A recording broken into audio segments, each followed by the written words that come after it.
tous, aujourd'hui je vous retrouve pour un tag où je vous présente pour une fois mes deux poneys. Quel âge a-t-il et comment s'appelle-t-il? Donc le premier c'est Bambi, le poney Shetland qu'on voit juste derrière moi. Bambi a 13 ans et il est arrivé à la maison en 2006. Pour Rico, donc c'est pareil, Rico c'est un quarter horse croisé avec un trotteur qui a 13 ans aussi. Et lui il est arrivé en 2011 à la maison. Depuis quand appartient-il? Donc Bambi m'appartient depuis 2006 et Rico depuis fin 2011, à peu près 7 ans maintenant. À quelle occasion l'as-tu? Donc Bambi c'était mon grand-père qui travaillait pour l'éleveur et il cherchait à vendre son poney. Donc c'est mon papy qui m'a offert le poney. Et pour Rico en fait mon papa traînait sur le bon coin et il a vu un cheval pas très loin de chez nous juste avant Noël qui avait pas l'air en très bon état. On est allé le voir et au final il a fini en période d'essai chez nous et il a fini par être acheté.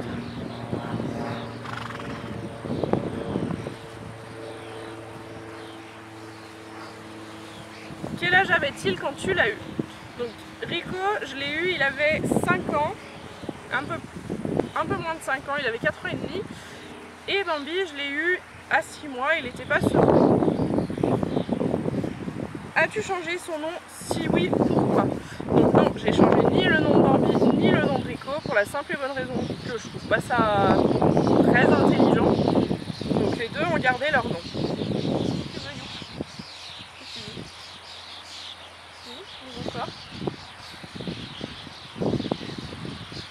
Le connaissais-tu avant de l'acheter ou pas? Donc non, je connaissais pas ni Rico ni Bambi. Youp youp. Pardon. Donc le connaissais-tu avant de l'acheter? Non, je connaissais ni Rico ni Bambi. Je les ai vus 2 fois chacun avant de les avoir à la maison.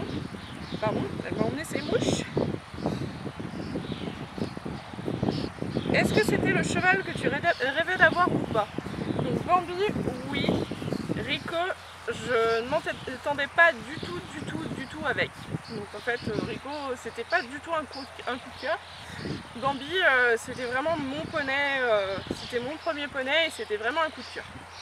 Je me fais piquer de partout. Ça me touche.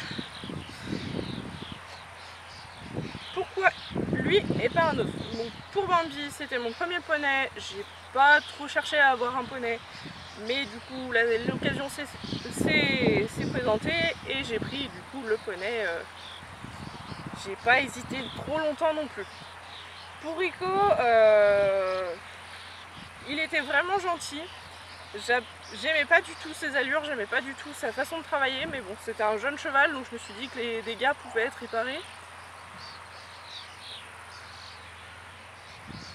Quelles sont ses principales qualités et ses principaux défauts? Donc pour Bambi, il est très têtu, donc ça peut être un très gros défaut pour un poney. Il se laisse pas facilement monter par les enfants, ce qui est un gros problème. Et sinon il est très câlin. Donc ça c'est vraiment sa principale qualité. Après il comprend tout très vite et c'est un poney qui est quand même très attachant. Pour Rico, il est très câlin, donc c'est un très gros défaut, une très grosse qualité aussi. Ça peut être un défaut dans certains moments, par exemple quand on l'engueule et qu'il vient faire des câlins. Donc Rico, ça. Et sinon il colle beaucoup à la jambe dans le travail, il est très têtu. Où vit ton cheval? Donc mes deux chevaux vivent ensemble. Donc ils sont en paddock parallèle en ce moment. Je déménage au mois de septembre. Donc au mois de septembre ils sont en pension près de chez moi, prêt à l'année. Donc comme ici, mais en version plus très classique. Aïe.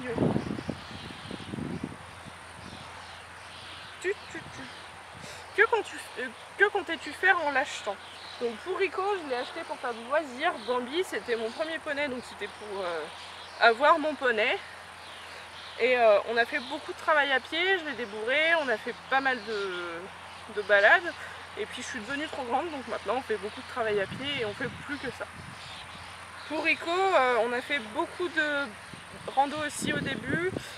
Et là ça fait 3 ans qu'on se met vraiment au CSO. L'année prochaine je compte faire une saison de CCE. Donc j'espère que ça se fera correctement. Et on fait aussi pas mal de western.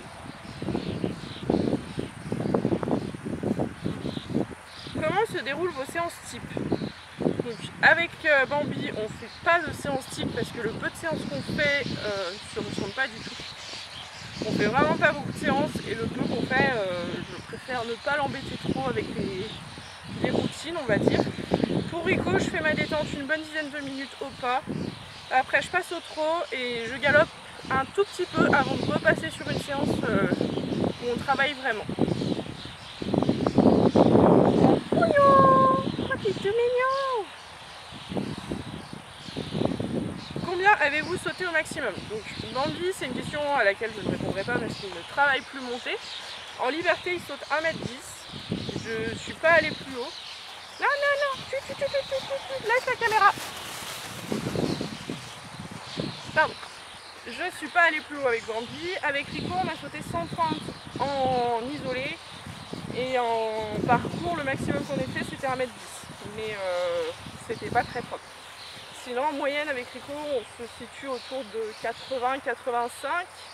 Et là, on passe sur des clubs 1 en concours. Donc, c'est un peu plus haut, c'est à 95.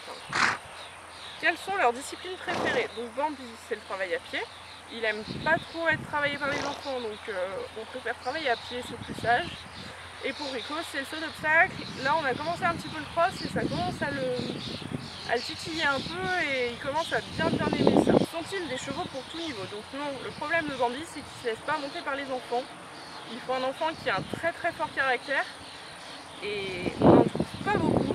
Donc je préfère ne pas le faire monter plutôt que l'enfant fasse peur. Pour Rico, il est très compliqué à monter, on dirait pas comme ça, parce qu'il a l'air très sage, très gentil, très machin. Et en fait, c'est un cheval qui est compliqué à monter dans le sens où il se chauffe vite, il s'énerve vite. Quelles sont vos petites habitudes entre vous? Donc pour Bambi et Rico, ils ont tous les deux la même habitude, c'est que je passe quasiment tous les jours et je leur amène ma petite pomme ou ma petite carotte avant de travailler. Ils ont leur petite pomme, leur petite carotte, leur gratouille et après on va travailler ou on fait des séances câlins et voilà. C'est la fin de cette vidéo, j'espère qu'elle vous a plu. N'hésitez pas à me laisser un commentaire et un petit pouce bleu, ça fait toujours plaisir.